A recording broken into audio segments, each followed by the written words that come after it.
இன்று மார்கழி மாதம் 9வது நாள். ஆண்டாள் நாச்சியார் அருளிச் செய்த திருப்பாவையின் 9வது பாசுரத்தை இப்பொழுது சிந்திப்போம். தன்னை ஏற்கனவே கண்ணனிடம் ஒப்படைத்து கொண்ட பெருமைக்குரிய பெண் ஒருத்தி இந்த பாசுரத்தில் துயிலெழுப்பப்படுகின்றாள். தான் கண்ணனின் உரிமை பொருள் என்ற காரணத்தால் தன்னை வந்து அழைத்துச் செல்ல வேண்டியது கண்ணனின் பொறுப்பு என்ற நினைப்பில் அந்த பெண் படுத்து கொண்டிருக்கின்றாள். அப்பேற்பட்ட பெண்ணை மற்ற பெண்கள் வந்து எழுப்புவதாக இந்த பாசுரம் அமைந்திருக்கின்றது. முதலில் தூக்கத்தின் வயப்பட்ட பெண்ணை நேரடியாக எழுப்பிய பெண்கள் பிறகு அவளுடைய தாயிடம் பேசி அவளை எழுப்பச் சொல்வதாக இந்த பாடலில் மற்ற குறிப்புகளும் உள்ளன. தூமணி மாடத்து சுற்றும் விளக்கெரிய தூபம் கமழ துயில் அணைமேல் கண் வளரும் மாமான் மகளே மணிக்கதவம் தாழ்த்திரவாய். மாமீர் அவளை எழுப்பீரோ உம்மகள்தான் ஊமையோ அன்றிச் செவிடோ அனந்தலோ ஏமப் பெருந்துயில் மந்திரப்பட்டாளோ மாமாயன் மாதவன் வைகுந்தன் என்றென்று நாமம் பலவும் நவின்றேலோர் எம்பாவாய். இரத்தினங்கள் முதலான மணிகளால் இழைக்கப்பட்ட மாளிகையைச் சுற்றிலும் விளக்குகள் எரிந்து கொண்டிருக்கின்றன. அகில் முதலான வாசனை பொருட்களின் மனம் கமழ்ந்து கொண்டிருக்கின்றது.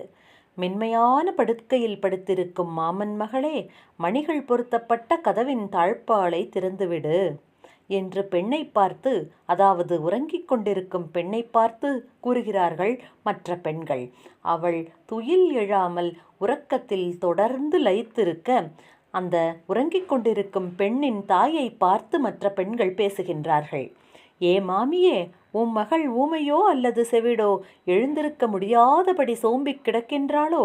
தூக்கம் என்கின்ற மந்திரத்திற்கு கட்டுப்பட்டவளாய் மயங்கிக் கிடக்கிறாளோ? பெரும் மாயச் செயல்களை செய்தவன் திருமகள் நாயகன் வைகுண்டநாதன் என்று கண்ணனின் திருநாமங்களை பாடிக்கொண்டிருக்கிறோம்.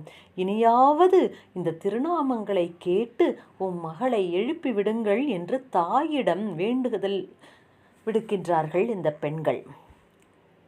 இந்த பாட்டின் புதைபொருள் என்ன என்றால், ஆன்மாவின் மயக்கத்தை தெளிவிக்கக்கூடிய பெருமானின் திருநாமங்கள் இந்த பாட்டிலே காணப்பட்டிருக்கின்றன. அந்த திருநாமங்கள் என்றென்றும் நம்மை இறைவனிடம் கொண்டு சேர்க்கும் வலிமை வாய்ந்தவை என்ற ஒரு செய்தியை நமக்கு புதைபொருளாக இந்த பாசுரத்தில் காட்டியிருக்கிறாள் ஆண்டாள் நாச்சியார்.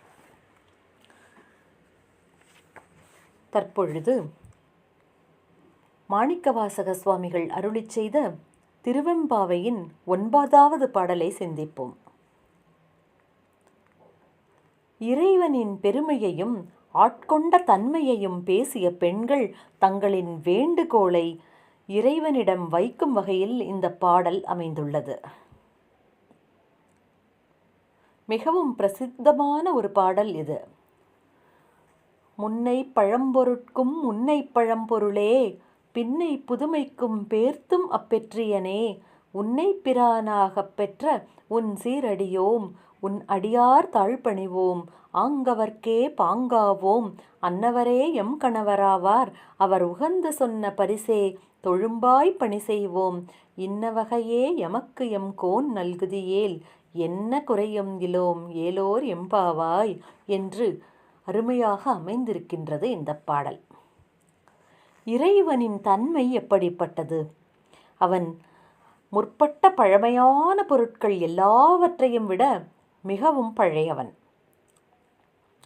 அதே போல பிற்பட்ட புதுமையான பொருட்கள் அனைத்தையும் விட புதுமையோடு விளங்குகின்றவனும் அந்த இறைவன்தான்.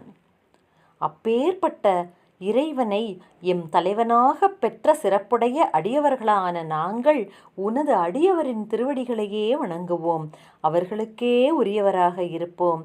அந்த அடியவர்களே எம் கணவராக எப்பொழுதும் இருப்பார்கள். அவர் இட்ட கட்டளையை அவருக்கு அடிமையாய் இருந்து தொண்டு செய்வோம். எம் அரசனே, பெருமானே, இந்த வேண்டுகோள்கள் நிறைவேற நீ அருள் செய்வாய் என்றால் நாங்கள் எந்த விதமான குறைபாடுகளும் இல்லாதவர்களாக என்றென்றும் உனது திருவடியிலேயே கிடப்போம் என்று இறைவனை வேண்டிக் கொள்கிறார்கள் பெண்கள்.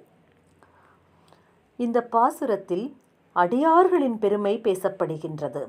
அதனால்தான் சிவன் அடியார்களை மனம் செய்வதே தம்முடைய விருப்பம் என்று பெண்கள் எடுத்துரைக்கிறார்கள். தொண்டர் தம் பெருமை சொல்லவும் பெரிதே என்ற வகையில் அடியார்களின் சிறப்பை முற்றிலும் எடுத்துக்காட்டும் அருமையான பாசுரம்